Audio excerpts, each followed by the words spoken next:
Macaulay PH, your passion the lover channel. Mag-subscribe ka na! Usapan ngayon sa social media ang pambato ng Pilipinas sa Miss Earth 2025 na si Joy Barcoma.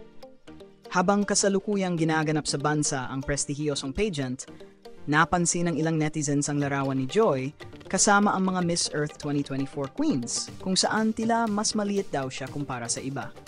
Dahil dito, may ilan na nagsabing parang kinulang daw sa height ang pambato ng Pilipinas. Ngunit sa kabila ng mga komentong ito, marami rin ang nagtatanggol kay Joy Barcoma.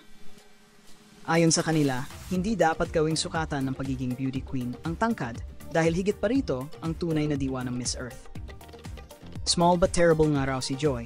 May matapang na personalidad, may matalino at matatag na paninindigan, at higit sa lahat, may pusong may malasakit sa kalikasan. Kilala si Joy sa kanyang confidence at authenticity, bagay na mas pinapansin ngayon ng mga hurado at pageant followers. Para sa kanya, ang pagiging Miss Earth ay hindi lang tungkol sa pisikal na anyo, kundi sa kakayahang magsilbing boses ng kapaligiran. Sa darating na grand finale, makikita natin kung paano ipapakita ni Joy Barcoma ang kanyang lakas, galing at karisma. Tulad ng sabi ng ilan, hindi sa tangkad na susukat ang tunay na ganda at paninindigan ng isang reyna.